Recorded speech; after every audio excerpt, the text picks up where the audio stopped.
আলহামদুলিল্লাহি রব্বিল আলামিন ওয়াসসালাতু ওয়াসসালামু আলা সাইয়্যিদিল মুরসালিন আম্মা বা'দ ফাআউযু বিল্লাহি মিনাশ শাইতানির রাজীম বিসমিল্লাহির রহমানির রহিম আসসালাতু ওয়াসসালামু আলাইকা ইয়া রাসূলাল্লাহ ওয়া আলা আলিকা ওয়া আসহাবিকা ইয়া হাবিবাল্লাহ আসসালাতু ওয়াসসালামু আলাইকা ইয়া নবিয়াল্লাহ ওয়া আলা আলিকা ওয়া আসহাবিকা ইয়া নূরাল্লাহ। সরকারে মদিনা রাহতে কলব সিনা সাল্লাল্লাহু তাআলা আলাইহি ওয়া আলিহি ওয়াসাল্লামের মহান বাণী হচ্ছে, যে ব্যক্তি আমার উপর একবার দরুদ শরীফ পড়ে আল্লাহ তাআলা তার উপর 10 বার রহমত প্রেরণ করেন, আর যে আমার উপর 10 বার দরুদ পড়ে আল্লাহ তাআলা তার উপর 100টি রহমত অবতীর্ণ করেন, আর যে আমার উপর 100 বার দরুদ শরীফ পড়ে তার দুই চোখের মাঝখানে এটি লিখে দেওয়া হয় যে এই বান্দা কপটতা এবং জাহান্নামের আগুন থেকে মুক্ত। সাল্লু আলাল হাবিব সাল্লাল্লাহু তাআলা আলা মুহাম্মদ সাল্লাল্লাহু তাআলা আলাইহি ওয়াসাল্লাম। আজকে আমাদের প্রথম অনুষ্ঠান আল্লাহ আযজা ওয়া জাল্লার হকসমূহ সম্পর্কে। আল্লাহ তাআলার হকের ব্যাপারে আমরা এর আগেও একটি সিরিজ করেছি, যেখানে আল্লাহ তাআলার হক মারিফত, তাকে কিভাবে চেনা যাবে, আল্লাহর মারিফত, আল্লাহর পরিচয়, এই নিয়ে সবিস্তারে আলোচনা করেছি। আজ আল্লাহ তাআলার হক যা মারিফতের অন্তর্ভুক্ত নয়, এই বিষয় নিয়ে আলোচনা হবে, আর এটাও সবিস্তারে আলোচনা করতে হবে। এর মধ্য থেকে প্রথম হকটি নিয়ে আমরা আলোচনা করব। প্রথম হক আল্লাহ তাআলার ইবাদত, আল্লাহ তাআলার বন্দেগী।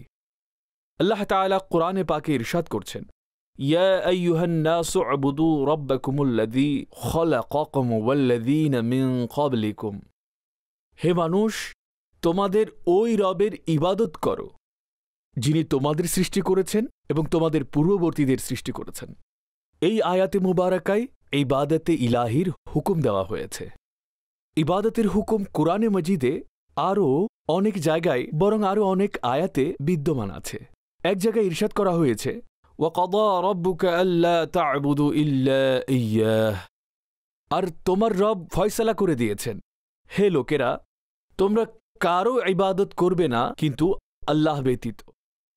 কেবল আল্লাহর ইবাদত করতে হবে আর তারই ইবাদত করতে হবে। এই ব্যাপারে আল্লাহ তাআলা ফয়সালা দিয়ে দিয়েছেন। এটাই চূড়ান্ত, অকাট্য এবং সিদ্ধান্তকর বিষয়।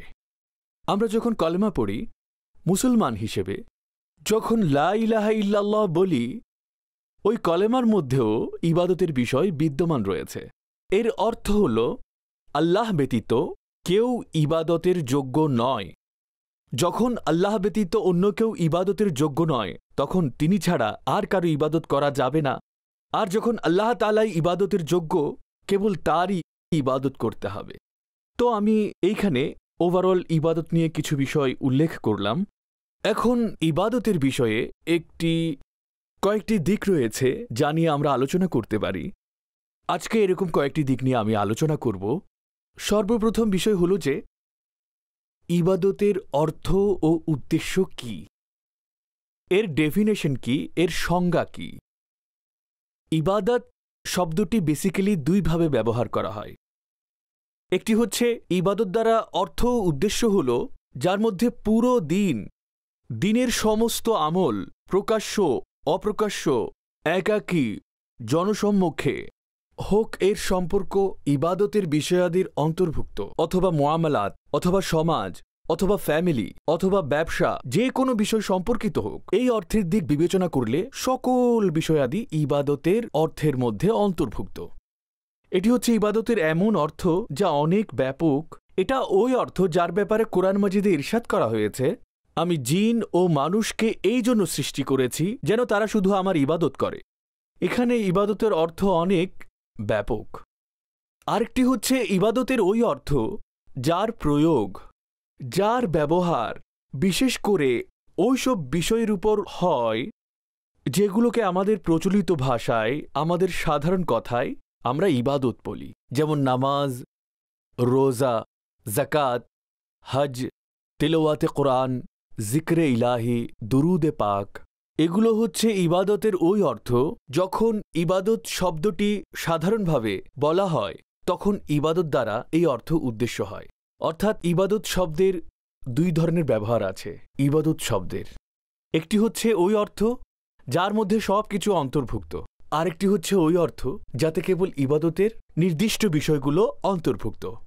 এই ব্যাপারে ওলামায়ে কিরাম এর যা সংজ্ঞা দিয়েছেন, বিভিন্ন শব্দের মাধ্যমে যা বর্ণনা করেছেন, তার মধ্য থেকে কিছু আলোচনা করছি। ইবাদতের একটি সংজ্ঞা, পারিভাষিক অর্থ এইভাবে করা হয়েছে যে খুশু ও খুজু, নম্রতার সর্বশেষ স্তর আল্লাহ তাআলার জন্য অবলম্বন করা, বিনয়ের, খুজুর চূড়ান্ত পর্যায়কে আল্লাহ তাআলার জন্য ব্যবহার করা। আল্লাহ তাআলার জন্য ব্যবহার করার অর্থ হচ্ছে, যেহেতু আমরা ইবাদত ইলাহির কথা বলছি, ওই দিক দিয়ে ওই হিসেবে নয়তো মূল বিষয় হচ্ছে যে চূড়ান্ত পর্যায়ের বিনয়ের নাম হচ্ছে ইবাদত, যাকে আরবি ভাষায় আকসা গায়াতিল খুদু শব্দ দ্বারা ব্যাখ্যা করা হয়। তো ইবাদতের একটি ডেফিনেশন হচ্ছে চূড়ান্ত পর্যায়ের বিনয়, চূড়ান্ত পর্যায়ের খুজু অবলম্বন করা। দ্বিতীয়ত এর একটি সংজ্ঞা দেওয়া হয়েছে, মহান রবের তাজিমের জন্য নিজের নফসের বিরুদ্ধে কোনো কাজ করা। আল্লাহ তাআলার তাজিম উদ্দেশ্য হবে, আর কাজ এমন করতে হবে যা আমাদের নফসের বিরোধী। এই হচ্ছে ইবাদতের সংজ্ঞা। তৃতীয় একটি সংজ্ঞা দেওয়া হয়েছে, এমন কাজ যার মাধ্যমে কেবল আল্লাহ তাআলার তাজিম উদ্দেশ্য হয়। এমন কাজ যার মাধ্যমে কেবল আল্লাহ তাআলার তাজিম হয়। এটা এমন একটি অর্থ যা মূলত এই দিকে ইঙ্গিত করে যে ওই খাস ইবাদতের দিকে যেগুলোকে আমরা সাধারণ ভাষায়ও ইবাদত বলে থাকি, যেমন নামাজ, রোজা, তেলাওয়াত এবং জিকির। এগুলো হচ্ছে এমন কিছু কাজ যার মাধ্যমে কেবল তাজিমে ইলাহি উদ্দেশ্য হয়।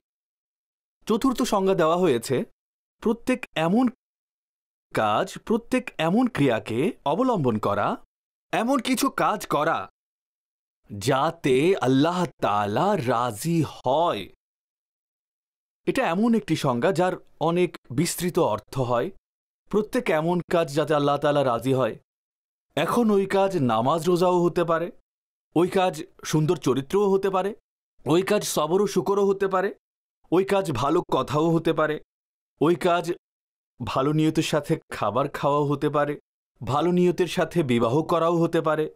তো এটা এমন একটা সংজ্ঞা যাতে সকল প্রকার বিদ্যমান রয়েছে এতে, যার দ্বারা উদ্দেশ্য হচ্ছে প্রত্যেক এমন কাজ করা যার মাধ্যমে আল্লাহ তাআলা রাজি হয়। এটা এমন একটি সংজ্ঞা যাতে সকল প্রকার অন্তর্ভুক্ত আছে। আচ্ছা, তারপরে আরও একটি দিক দিয়ে ইবাদতের ব্যাপারে আলোচনা করা হয়েছে, যে ইবাদত যাকে বন্দেগী বলা হয়, ওই ইবাদতে তিন ধরনের অর্থ পাওয়া যায়। প্রথম অর্থ হচ্ছে ইবাদত অর্থাৎ উপাসনা। উপাসনা যাকে আমরা পূজা বলি, ইবাদত বলি, তা এখানে পাওয়া যায়। এখন আল্লাহ তাআলার ইবাদত উপাসনা অর্থে এইভাবে হবে যে দোয়া আল্লাহ তাআলার কাছে চাইতে হবে, খোদা তাকেই মানতে হবে, রোনাজারি তার বারগাহে করতে হবে, প্রকৃত দাতা তাকেই মানতে হবে, প্রকৃত মালিক তাকেই মানতে হবে, খালিক ও মালিক ও রাজিক তাকেই মানতে হবে। তো এখন ইবাদতের ওই অর্থ হিসেবে যতগুলো বিষয় এতে আসবে, এর সবগুলো অর্থই উপাসনার অর্থের মধ্যে অন্তর্ভুক্ত। সাজদা তাকেই করতে হবে, আর কাউকে করা যাবে না। অবনত তার দরবারেই হতে হবে, আর কারো দরবারে হওয়া যাবে না। তো এটা হচ্ছে ইবাদতের ওই অর্থ যার মধ্যে উপাসনার অর্থ শামিল। দ্বিতীয় হচ্ছে দাসত্ব। ইবাদত শব্দে দাসত্বের অর্থ অন্তর্ভুক্ত, আর আরবি ভাষাতেও আবদুন দাস অর্থে ব্যবহৃত হয়। যেমন আগেকার যুগে দাস ও মালিক থাকত, তো দাসের জন্য আবদুন শব্দ ব্যবহার করা হতো। তো এই দাসত্বের অর্থ ইবাদতের অর্থের মধ্যে অন্তর্ভুক্ত। এখন এই অর্থে হিসেবে আমরা আল্লাহ তাআলার আবদ এবং ইবাদ কিভাবে হই, তা এইভাবে যে দাসের নিজস্ব কোনো ইখতিয়ার থাকে না, তার ইখতিয়ার কেবল এতটুকুর মধ্যে সীমাবদ্ধ থাকে যা তার মালিক নির্দিষ্ট করে দিয়েছে। এই দিক থেকে আমরা আল্লাহ তাআলার আবদ, বান্দা, তার অর্থ হচ্ছে এই, আমাদের এখতিয়ারের সীমা ওইটাই হবে যা আমাদের প্রকৃত মালিক চাইবেন, যা রব চাইবেন, যা খোদা চাইবেন। যে সীমারেখা আল্লাহ নির্দিষ্ট করে দিয়েছেন ওই সীমায় থাকা এবং ওটার ভেতর নিজের এখতিয়ার ব্যবহার করা এবং নিজের এখতিয়ারকে এমন ভাবা আমার এই এখতিয়ারও আল্লাহ তাআলার দান করা। আমি নিজস্ব ক্ষমতা বলে কিছু করার জন্য সক্ষম নই, আমার মালিক আমাকে ক্ষমতা দিয়েছেন বলেই আমি তা ব্যবহার করছি। যদি আমার রব আমাকে মানা করে দেয় তবে আমি থেমে যাব। তো এটা হচ্ছে দাসত্বের অর্থ, যা ইবাদতের অর্থের মধ্যে অন্তর্ভুক্ত। তৃতীয় অর্থ হল আনুগত্য। আনুগত্যের অর্থ হচ্ছে যে মানুষ আল্লাহর আদেশের আনুগত্য করে, তার আইন অনুযায়ী চলে, যে বিষয়ে আল্লাহ মানা করেন তা ছেড়ে দেয়, যা করার আদেশ দিয়েছেন বান্দা তাই করে। তো এখানে ইবাদত অর্থ আনুগত্য হবে। তো এই ক্ষেত্রে হাকিমে হাকিকি হচ্ছেন আল্লাহ, আহকামুল হাকিমিন হচ্ছেন আল্লাহ।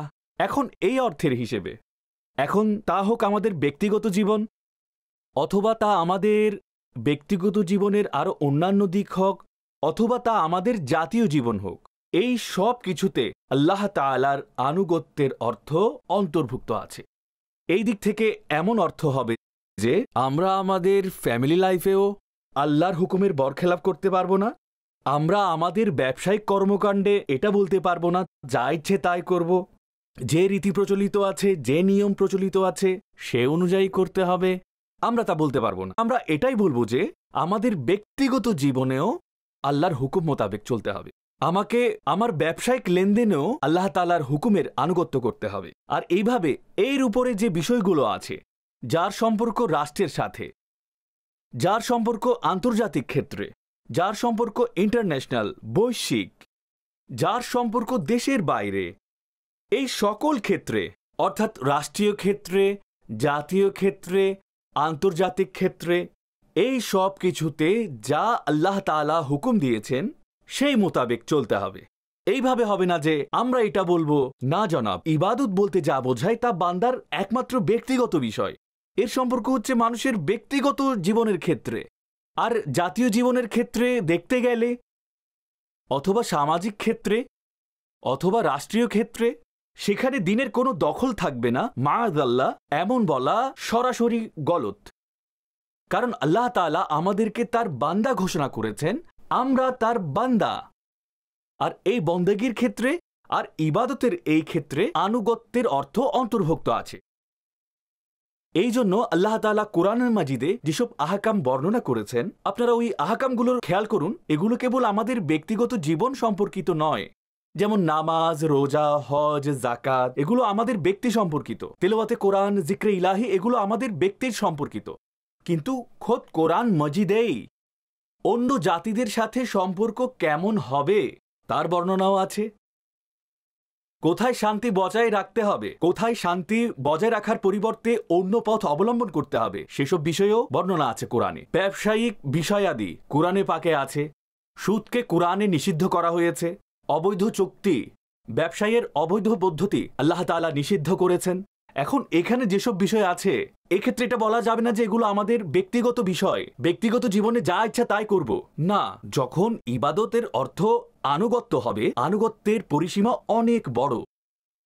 ওই আনুগত্য আমাদের ব্যক্তিগত বিষয়ের ক্ষেত্রেও জরুরি, ওই আনুগত্য আমাদের জাতীয় বিষয়ের ক্ষেত্রেও জরুরি, তার রাষ্ট্রীয় বিষয়ের ক্ষেত্রেও জরুরি। তো আমরা যখন ইবাদতের অর্থ বুঝতে পারবো, তখন আমরা বুঝতে পারবো যে একজন মুসলমান হিসেবে আমরা কে, আমাদের কি করতে হবে। তখন আমরা বুঝতে পারি যে আমরা যে লা ইলাহা ইল্লাল্লাহ পড়ি, এই লা ইলাহা ইল্লাল্লাহ পড়ার সম্পর্ক কেবল মুখের কিছু শব্দ উচ্চারণের সাথে সম্পর্কিত নয়, বরং আমাদের পুরো অস্তিত্বের সাথে সম্পর্কিত, আমাদের চিন্তার সাথে, আমাদের কর্মকাণ্ড অবস্থার সাথে সম্পর্কিত, আমাদের কথাবার্তা কাজকর্মের সাথে সম্পর্কিত, আমাদের অন্তরঙ্গ বহিরঙ্গের সাথে সম্পর্কিত, আমাদের ব্যক্তিগত এবং সামাজিক বিষয়ের সাথে সম্পর্কিত, আমাদের রাষ্ট্রীয় ও আন্তর্জাতিক বিষয়ের সাথে সম্পর্কিত। তখন এর পরিসীমা অনেক প্রশস্ত হয়ে যায়। তো এটা হচ্ছে ইবাদতের ওই অর্থ যেখানে তিনটা স্টেপ এসে যায়। একটা হচ্ছে উপাসনা, তৃতীয়টা হচ্ছে আনুগত্য। উপাসনার অর্থ তারই ইবাদত করতে হবে, তার সামনেই মাথা নত করতে হবে, তাকেই সিজদা করতে হবে, তাকেই মাবুদ মানতে হবে, এবং ইবাদতের যতগুলো রেওয়াজ আছে, যতগুলো পদ্ধতি আছে, সবগুলো আল্লাহ তাআলার জন্য নির্দিষ্ট হবে। এই হচ্ছে ইবাদত। আর দাসত্ব হচ্ছে বান্দার কোনো এখতিয়ার থাকবে না, আল্লাহ তাআলার এখতিয়ার থাকবে। আর আনুগত্য হচ্ছে যা তার হুকুম থাকবে তার উপর আমল করতে হবে, আর তার হুকুমের সামনে অন্য কারো হুকুম চলতে পারবে না। ওয়ামান লাম ইয়াহকুম বিমা আনজালাল্লাহু ফাউলাইকা হুমুল ফাসিকুন ওয়ামান লাম ইয়াহকুম বিমা আনজালাল্লাহু ফাউলাইকা হুমুল যালিমুন ওয়ামান লাম ইয়াহকুম বিমা আনজালাল্লাহু ফাউলাইকা হুমুল কাফিরুন। কুরআনে পাকের তিনটি আয়াতে যা বর্ণনা করা হয়েছে, আল্লাহ পাকের হুকুম, যা আল্লাহ পাকের কোরআন, আল্লাহ পাকের দিন মোতাবেক যে হুকুম করে না, ফয়সালা করে না, সে ফাসিক, জালিম, কাফির। তো এখানে আমি ইবাদতের কিছু অর্থ বর্ণনা করেছি। এখন যতগুলো অর্থ আমি বর্ণনা করেছি, যদি এই সবগুলোকে সামনে রাখা হয় তো এটাই বুঝে আসেছে যেন ইবাদত অর্থ কি দাঁড়ায়। ইবাদত অর্থ হচ্ছে আল্লাহ তাআলার সম্মানের জন্য কাজ করা, এবং এমন ওইসব কাজ করা যা আল্লাহ তাআলা পছন্দ করেন, যাতে আল্লাহ তাআলা রাজি হন, আর যা আল্লাহ তাআলার জন্য করা হয়। তো এই অর্থের মধ্যে এই সকল বিষয়গুলো অন্তর্ভুক্ত হয়ে যাবে। এখন এইখানে আরও একটি দিক থেকে আলোচনা করছি, তা হচ্ছে এই প্রত্যেকটি কাজ ইবাদতে কিভাবে অন্তর্ভুক্ত হয়। যেমন আমরা বলি না, ওয়ামা খলাকতুল জিন্না ওয়াল ইনসা ইল্লা লিয়াবুদুন, এটা আল্লাহ তাআলার ফরমান যে আমি জিন এবং আমার ইবাদতের জন্য সৃষ্টি করেছি। তো এটা নিয়ে অনেকে প্রশ্ন করেন, মাথায় এ ধরনের প্রশ্ন আসে, যদি আল্লাহ তাআলা আমাদেরকে কেবল ইবাদতের জন্য সৃষ্টি করে থাকেন তো আমরা তো সবসময় ইবাদত করতে পারবো না। আমাদেরকে ঘুমাতেও হয়, আমাদের কারবারও করতে হয়, আমাদেরকে পরিবারের সাথে সময়ও কাটাতে হয়, সবসময় তো নামাজ পড়তে পারবো না, তেলাওয়াত করতে পারবো না, জিকির আজকারে মশগুল থাকতে পারবো না। তো যদি জীবনের উদ্দেশ্য কেবল ইবাদতই হয়ে থাকে তো এই উদ্দেশ্য আমরা কিভাবে পূরণ করব? তার জবাব হলো এই, ইবাদতের যে অর্থ আমি বর্ণনা করেছি তা যদি সামনে রাখা হয় তবে এই আয়াতের অর্থ পরিষ্কার হয়ে যায়। তখন গিয়ে বুঝতে পারবেন যে বান্দা সবসময় কিভাবে ইবাদত করতে পারে। সবসময় ইবাদত করার বিষয়টি হচ্ছে এমন যে তার সেই আমলগুলো যা কেবল তাজিম ইলাহির জন্য, সেগুলোও থাকবে। নামাজ, রোজা, হজ, যাকাত, তেলাওয়াত, জিকির, দুরুদ।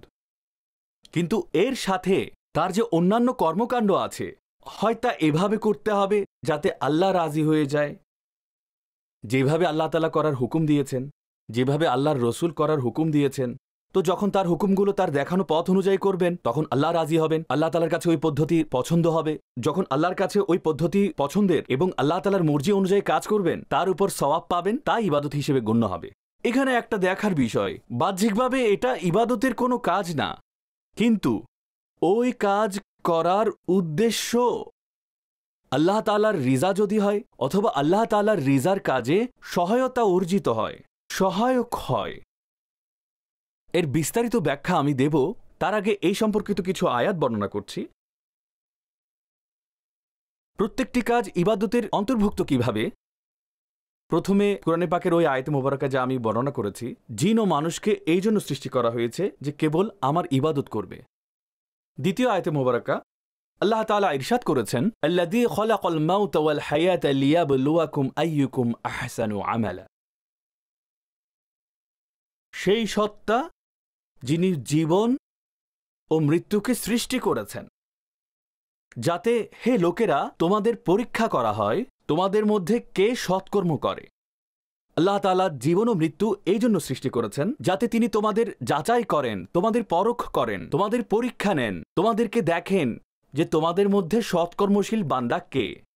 এখন একটা জিনিস খেয়াল করুন, একটি আয়াতে বলা হয়েছে মানুষকে সৃষ্টি করা হয়েছে কেবল ইবাদতের জন্য, দ্বিতীয় আয়াতে বলা হচ্ছে জীবন ও মৃত্যুকে সৃষ্টি করা হয়েছে এই জন্য যে যেন দেখা যায় মানুষের মাঝে ভালো কাজ কে করে। তখন এর অর্থ দাঁড়াচ্ছে যে মানুষকে সৃষ্টি করার উদ্দেশ্য ইবাদত, মানুষকে সৃষ্টি করার উদ্দেশ্য সৎকর্ম। সৎকর্ম হলো ইবাদত, আবার ইবাদত হলো সৎকর্ম করা।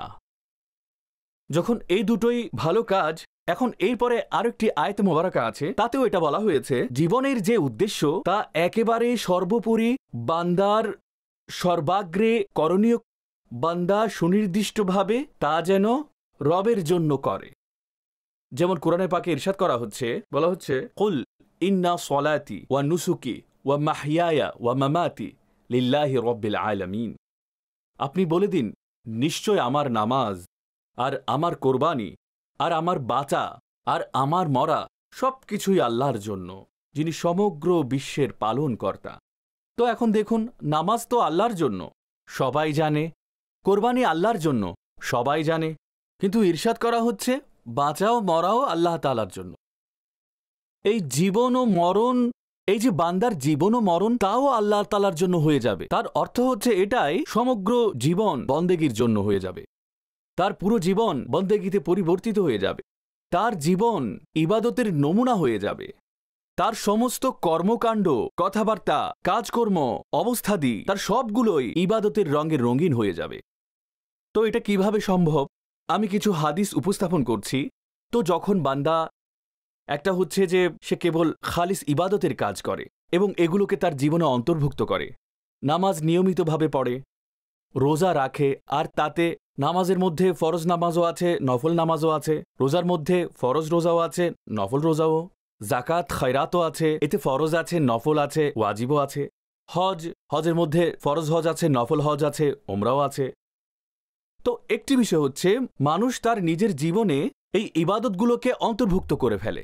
এমনটা নয় যে সে নামাজ পড়ে না, রোজা রাখে না, হজ করে না, জাকাত দেয় না, তেলাওয়াত করে না, জিকির করে না, দরুদ পড়ে না, এমনটা নয়। এই বিষয়গুলো তার প্রাত্যহিক কর্মকাণ্ডের অন্তর্ভুক্ত হতে হবে, এটা তার জীবনের অংশ হয়ে যেতে হবে। এগুলোকে তার নিজের জন্য ওইভাবেই জরুরি মনে করবে যেভাবে প্রত্যেকদিন খাবার খাওয়া জরুরি মনে করে। যেমন খাবার ছাড়া তার জীবন চলবে না, খাবার খাওয়া ব্যতি রেখে তার পরের দিন পর্যন্ত বেঁচে থাকা মুশকিল হয়ে যায়, অথবা সে কষ্টে পড়ে যায়। একইভাবে এই যে ইবাদত, তার অবস্থা অনুসারে তার প্রাত্যহিক জীবনের অংশ হয়ে যেতে হবে। তো প্রথম কথাটি হচ্ছে, এই যে ইবাদত তা তার জীবনের অংশ হয়ে যেতে হবে। তারপর হচ্ছে দ্বিতীয় বিষয়টি হচ্ছে যে যেসব আমল আল্লাহ তাআলার সন্তুষ্টির জন্য করা হয় তাও ইবাদতের মধ্যে পরিগণিত হয়। যা ইবাদতের জন্য সহায়তা অর্জনের জন্য করা হয়, ওই আমলগুলো ইবাদতের মধ্যে পরিগণিত হয়। একটি হাদিসে মুবারাকা আছে, খুবই সুন্দর একটি হাদিস শরীফ, মুসলিম শরীফে বর্ণিত আছে।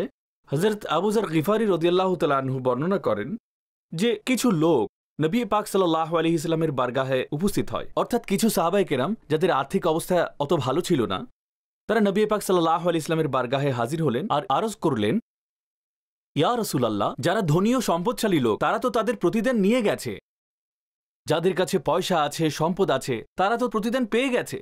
কিভাবে? এইভাবে যে আমরা নামাজ পড়ি, তারাও নামাজ পড়ে, আমরা রোজা রাখি, তারাও তো রোজা রাখে, সুতরাং আমরা যে ইবাদত করি তারাও তাই করে, কিন্তু তার সাথে তাদের কাছে সম্পদ আছে, আমাদের কাছে সম্পদ নেই, তো তারা সদকাও করে। তো সদকা করার কারণে তারা আজর ও সওয়াবে আমাদের থেকে এগিয়ে আছে, তো তারা তো খেলা জিতে গেছে। নবী পাক সাল্লাল্লাহু তাআলা আলাইহি ওয়াসাল্লাম বড় সুন্দর কথা ইরশাদ করেছেন, বললেন যে বিষয়টি কি এমন নয়, মহান আল্লাহ তাআলা কিছু জিনিস, কিছু বস্তু এমন সৃষ্টি করেছেন যার মাধ্যমে তোমরাও সদকা করতে পারো। কারণ বিষয়টা তো এমনই যে যারা সম্পদশালী তারা সদকার মাধ্যমে নেকির কাজে এগিয়ে গেছে, কিন্তু ইরশাদ করছেন আল্লাহ তাআলা এমন আরো কিছু সৃষ্টি কি করেননি যে তোমরা যদি ওগুলা করতে পারো তবে তোমরাও সদকার সওয়াব অর্জন করবে। এগুলো কোন কোন বিষয় যেগুলো করলে তাদেরও সদকার সওয়াব অর্জিত হবে? তো নবী পাক সাল্লাল্লাহু আলাইহি সাল্লাম ইরশাদ করলেন, ইন্না বিকুল্লি তাসবিহাতিন সাদাকা, বললেন প্রত্যেকবার সুবহানাল্লাহ বলা সাদকা, প্রত্যেকবার আল্লাহু আকবার বলা সাদকা, প্রত্যেকবার আলহামদুলিল্লাহ বলা সাদকা, প্রত্যেকবার লা ইলাহা ইল্লাল্লাহ পড়া সাদকা, সৎ কাজের আদেশ দেওয়াও সাদকা, মন্দ কাজ থেকে বিরত রাখাও সাদকা।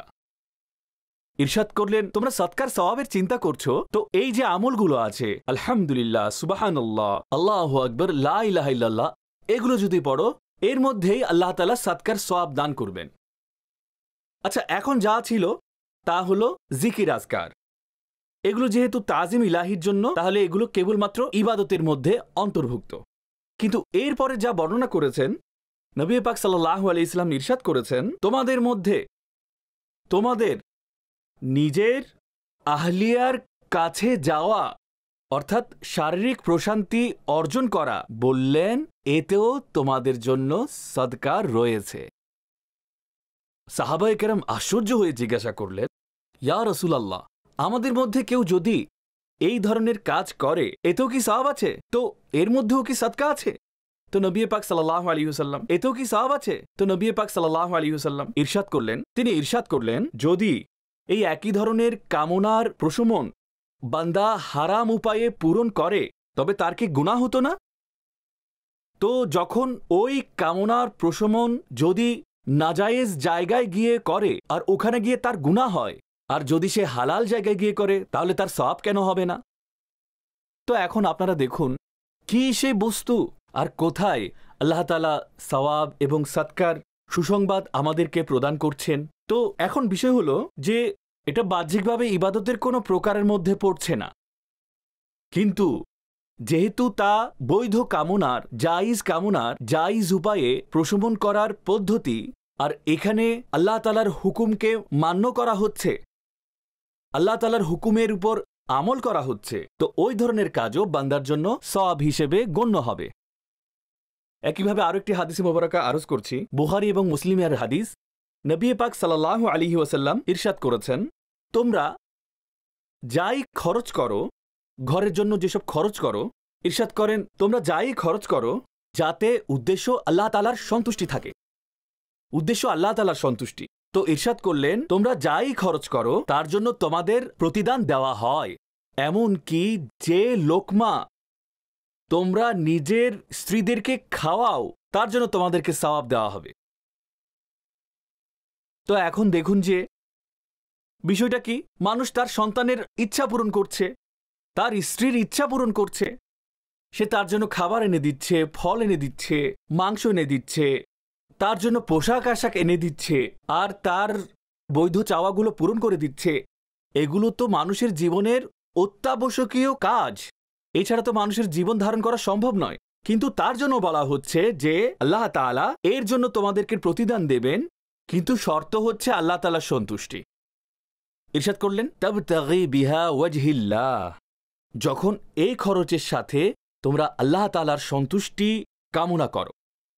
কেননা মানুষের তো খরচা এমনিতেই হয়ে যায়, কোনো মানুষ হালাল উপায়ে উপার্জন করে, ঘরের মানুষকে খাওয়ায় দাওয়ায় সবকিছু করে, কিন্তু তাতে রিজায়ে ইলাহির নিয়ত থাকে না। বাস বিষয়টা হচ্ছে এটাই দুনিয়া, that is the norm of the world, দুনিয়া এভাবেই চলে, তো সুতরাং আমিও করছি, এটাই ট্রেডিশন, এটাই রাওয়াজ। কিন্তু এক বান্দা নিজের ঘরের মানুষের জন্য এই জন্য খরচ করছে যে আল্লাহ তাআলা আদেশ দিয়েছেন স্ত্রী সন্তানদের জন্য খরচ করো। এক ব্যক্তি তার স্ত্রীকে ভালো কাপড়, ভালো পোশাক, ভালো খাবার এই জন্য দেয় যে আল্লাহ তাআলা আদেশ করেছেন নিজের স্ত্রীর সাথে সুন্দর আচরণ করো।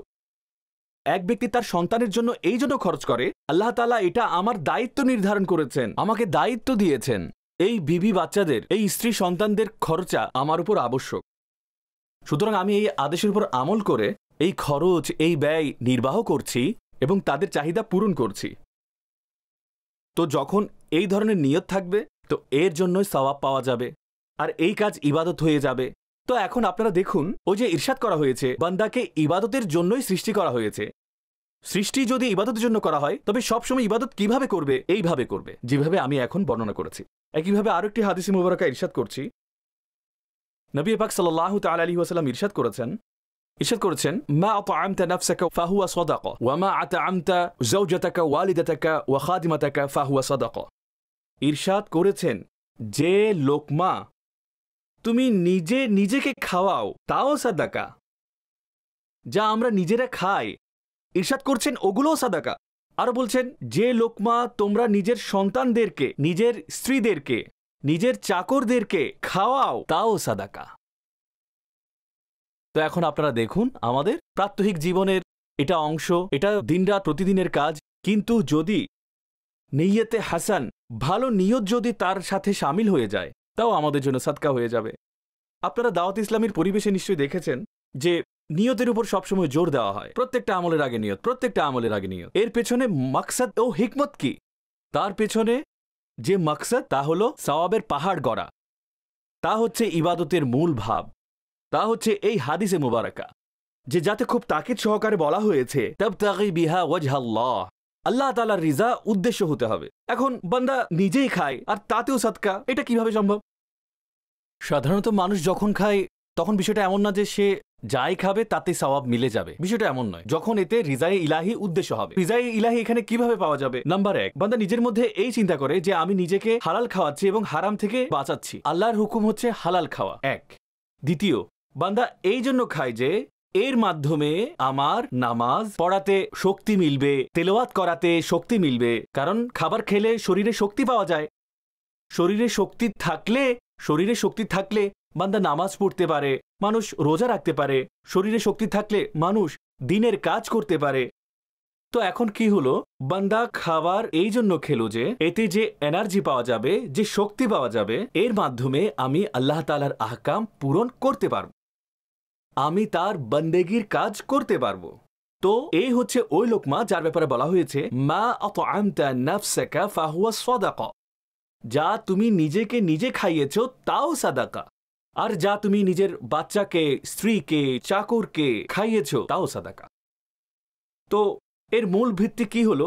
এর মূল ভিত্তি হলো যে হয়তো ওই বিষয় নিজেই একটি ইবাদতের কাজ, যেমন নামাজ, তেলাওয়াত, জিকির, অথবা এমন হতে হবে যে এতে ইবাদতের নিয়ত থাকতে হবে, অথবা এর মাধ্যমে ইবাদতের কাজে সাহায্য পাওয়া যাবে। যখন বান্দার চিন্তা এমন হয়ে যায় আর এই যে এই সম্পর্কিত ইলম অর্থাৎ ইলমে নিয়াত সে অর্জন করে, তবে তার সকল আমল ইবাদতে গণ্য হয়। আরেকটি হাদিসে মোবারকা আরজ করছি যে আমাদের প্রাত্যহিক জীবনের যে কর্মকাণ্ড তা ইবাদতে কিভাবে বদলে যায়। হাদিসে মোবারকা নবী পাক সাল্লাল্লাহু তাআলা আলাইহি ওয়া আলিহি ওয়াসাল্লাম হযরতে আবু মুসা আশআরি এবং হযরত মুআয বিন জাবাল রাদিয়াল্লাহু তাআলা আনহুমাকে ইয়েমেনে প্রেরণ করলেন এবং কিছু নসিহত করলেন। মানুষের জন্য সহজ করো, সংকীর্ণ করো না, সুসংবাদ দাও, ঘৃণা ছড়িও না। তো এই ধরনের নসিহত করলেন এবং তো এই দুজন ব্যক্তি চলে গেলেন, এই দুজন সাহাবী ইয়েমেন চলে গেলেন। তো আচ্ছা, এখন হযরত মুআয বিন জাবাল রাদিয়াল্লাহু তাআলা আনহু হযরতে আবু মুসা আশআরিকে প্রশ্ন করলেন এটি যে, হে আবু মুসা আশআরি, কাইফা তাকরাউল কুরআন, তুমি কুরআন কিভাবে পড়ো, কোরআনের তেলাওয়াত কিভাবে করো, কতটুকু করো? তো উনি জবাব দিলেন, কাইমান ওয়া কাঈদান ওয়া আলা রাহিলাতি, আমি দাঁড়িয়ে তেলাওয়াত করি, বসে তেলাওয়াত করি, নিজের সোয়ারিতে বসেও তেলাওয়াত করি। এর দ্বারা উদ্দেশ্য হচ্ছে আমি অধিক হারে কোরআন তেলাওয়াত করি, আর তার দ্বারা উদ্দেশ্য হচ্ছে একটি ক্ষণ যেন সওয়াব ছাড়া না যায়। হযরতে মুআয বিন জাবাল রাদিয়াল্লাহু তাআলা আনহু, যাকে নবী পাক সাল্লাল্লাহু আলাইহি ওয়াসাল্লাম আ'লামুহুম বিল হালাল ওয়াল হারাম বলে ঘোষণা করেছেন, হালাল ও হারামের সবচেয়ে বেশি ইলম হযরতে মুআয বিন জাবাল রাদিয়াল্লাহু তাআলা আনহুর কাছে। তো উনি কি জবাব দিলেন? উনি ইরশাদ করলেন, আম্মা আনা, যতটুকু পর্যন্ত আমার ব্যাপার, বললেন ফা আনামু ওয়া আকুমু, আমি রাতে ঘুমাইও এবং রাতের কিছু অংশ ইবাদতও করি। বলেন আমি রাতে ঘুমাই, ইবাদতও করি, রাতে কিয়ামও করি, নামাজও পড়ি, তেলাওয়াত ইত্যাদি করি, উভয় ধরনের কাজ করি, উভয় কাজই করি। কিন্তু এর সাথে সাথে কি বলেছেন? বললেন ফাআহতাসিবু নাওমাতি কাআহতাসিবু কওমাতি, বললেন যেইভাবে আমার রাতের কিয়ামকে, রাতের ইবাদতকে যেভাবে আমি সওয়াব মনে করি, একইভাবে আমার ঘুমানোকেও সওয়াব মনে করি, নফল পড়াকেও আমি সওয়াব মনে করি, আর আমার ঘুম যাওয়াকেও আমি সওয়াব মনে করি। কেন? কিভাবে? এই জন্য যে ঘুমানোর মধ্যে যে নিয়ত আছে তা হলো, যখন আমি ঘুমাবো আমার শরীর আরাম পাবে, আমার শরীর ইবাদতের জন্য তৈরি হবে, আমার শরীর ওই কাজগুলো করার জন্য প্রস্তুত হবে যেগুলোর জন্য আমাকে নবী পাক সাল্লাল্লাহু আলাইহি ওয়া আলিহি ওয়াসাল্লাম ইয়েমেন পাঠিয়েছেন। যেহেতু আমার ঘুমানো আমার ইবাদতের জন্য সহায়ক, নামাজের জন্য, তিলাওয়াতের জন্য, জিকিরের জন্য, আর যে ইয়ামানের কাজই ছিল সে কাজগুলো আঞ্জাম দেওয়ার জন্য, বললেন, আমি আমার ঘুমকেও সওয়াবের মাধ্যম মনে করি। তো এটা হচ্ছে হাদিস মুবারকে উল্লেখিত, বান্দা নিয়তের মাধ্যমে বান্দা নিজের প্রাত্যহিক জীবনের দৈনন্দিন কর্মকাণ্ডকে ইবাদতে পরিণত করতে পারে, পরিবর্তিত করতে পারে। তো এখন মূল সারাংশ কি দাঁড়াচ্ছে? যতগুলো আমি বর্ণনা করেছি তার অর্থ এই দাঁড়াচ্ছে, আল্লাহ তাআলার পছন্দ এবং সন্তুষ্টির জন্য করা সকল কাজ, হোক সেটা কথা অথবা কাজ, হোক তা প্রকাশ্য অথবা অপ্রকাশ্য, আল্লাহ তাআলার সন্তুষ্টির জন্য করা কর্মকাণ্ড অথবা ওই কাজ যা আল্লাহর পছন্দনীয়, অথবা আল্লাহর পছন্দের কাজে সাহায্যের জন্য, অথবা আল্লাহর ইবাদতে সাহায্যের জন্য করা সকল কর্মকাণ্ড ইবাদতের মধ্যে অন্তর্ভুক্ত। তো এই ইবাদতের আরও বিস্তারিত ব্যাখ্যা আছে। এই ইবাদতের আরও বিভিন্ন ধরনের প্রকার থাকতে পারে। সেই ইবাদত কথার মাধ্যমে হতে পারে, তা কাজও হতে পারে, তা কোনো অবস্থাও হতে পারে, তা মনের অবস্থাও হতে পারে, তা দুনিয়াবি কর্মকাণ্ডের বিষয়াদিও হতে পারে, যেমন নামাজ, রোজা, জাকাত, হজ, দুয়া, তেলাওয়াত, জিকির, দুরুদ। এগুলোর মধ্যে কিছু কথা, কিছু কাজ, কিছু হচ্ছে উভয়ের সমষ্টি। এগুলো হচ্ছে ইবাদতে খালিসা। আচ্ছা, এর সাথে অবস্থার এবং আভ্যন্তরীণ কিছু বিষয় আছে, এগুলোর অনেকগুলো ইবাদতের অন্তর্ভুক্ত। উদাহরণস্বরূপ আল্লাহ তাআলার মোহাব্বত, আল্লাহ তাআলার রসুল সাল্লাল্লাহু আলাইহি ওয়াসাল্লামের মোহাব্বত, আল্লাহ তাআলার রহমতের আশা, আল্লাহ তাআলার আযাবের ভয়, আল্লাহর জন্য খাশিয়ত, আল্লাহর দিকে প্রত্যাবর্তন, আল্লাহর জন্য ইখলাস, সবর করা, শকর করা, তাওয়াক্কুল করা, তসলিম ও রাজার পথ অবলম্বন করা। এগুলো হচ্ছে ওই বিষয়বস্তু যেগুলো কলবের সাথে সম্পর্কিত, আর এগুলো হচ্ছে ইবাদত। আচ্ছা, তারপর এর সাথে আমলের মধ্যে আছে সত্য বলা, আমানতদারি, পিতামাতার আনুগত্য, ওয়াদা পূর্ণ করা, নেকির দাওয়াত, মন্দ থেকে নিষেধ করা, প্রতিবেশীর সাথে সদাচরণ, মিসকিনদের প্রতি দয়া, অধীনস্থদের সাথে সদাচরণ, পশু পাখির সাথে সদাচরণ। এসবগুলো কাজের অন্তর্ভুক্ত, আর এগুলো হচ্ছে ইবাদত। এর সাথে অন্যান্য বিষয়গুলো, খাওয়া, পান করা, অন্যান্য প্রাত্যহিক কর্মকাণ্ডে ১ নম্বর শরীয়ত মোতাবেক করা, শরীয়ত অনুযায়ী করতে হবে। যেমন খাবার, দাঁড়িয়ে খাবেন না, বসে খাবেন, আর এই ভেবে খাবেন যে এটা সুন্নত। তো এখন যখন বসে খাবেন আর এটা ভেবে খাবেন যে এটা নবী পাক সাল্লাল্লাহু আলাইহি ওয়াসাল্লামের সুন্নাত, তো সুন্নতের উপর আমল করার কারণে এটা ইবাদতে পরিণত হবে। আর দ্বিতীয়ত, যখন এতে আল্লাহর সন্তুষ্টিমূলক কাজে সাহায্য এবং সহায়তার নিয়ত হবে, তাও ইবাদতে পরিণত হবে। তো এইসব যেগুলো প্রাত্যহিক জীবনের কর্মকাণ্ড, এগুলো মূলত মুবাহ কাজ, না সওয়াব না গুনাহ। এর মধ্যে দুইটা বিষয় জড়িত আছে। শরীয়তের হুকুম মোতাবেক করতে হবে, নাম্বার ১। সুন্নতের অনুসরণ তাতে সংশ্লিষ্ট রাখতে হবে, ২। আর রিজায়ে ইলাহির কাজে ইবাদতে সাহায্যের নিয়ত করতে হবে। যখন এই দুটি বিষয়ের মধ্যে কোনো একটি এই মুবাহ কর্মকাণ্ডের মধ্যে পাওয়া যাবে, তো ওই কাজটিও ইবাদতে পরিবর্তিত হয়ে যাবে। এটা ইবাদতের আমি যে মর্মার্থ বর্ণনা করেছি, যে ইবাদতের একটা অর্থ হচ্ছে যার মধ্যে জীবনের সকল কর্মকাণ্ড ইবাদতে অন্তর্ভুক্ত হয়ে যায়, আর দ্বিতীয় হচ্ছে ওটা যাকে ইবাদাত বলা হয়, যাতে একটি একটি কাজ ইবাদতের অন্তর্ভুক্ত, আর এগুলো হচ্ছে ওই কাজ যা কেবল তাজিমে ইলাহির জন্য করা হয়। তো এর কিছু বিস্তারিত বর্ণনা আছে যা পরবর্তী প্রোগ্রামে বর্ণনা করা হবে ইনশাআল্লাহ আজ্জা ওয়াজাল। আল্লাহ তাবারক ওয়া তাআলা আমাদেরকে তার প্রকৃত বান্দা হিসেবে কবুল করুক, আমাদেরকে ইবাদতের তৌফিক দান করুক, আর প্রকৃত অর্থে ইবাদতের পুরো অর্থ বুঝে শুনে আমাদের পুরো জীবনকে ইবাদতে পরিণত করার এবং শামিল করার তৌফিক দান করুক। আমিন বিজাহিন নবিল আমিন সাল্লাল্লাহু আলাইহি ওয়াসাল্লাম।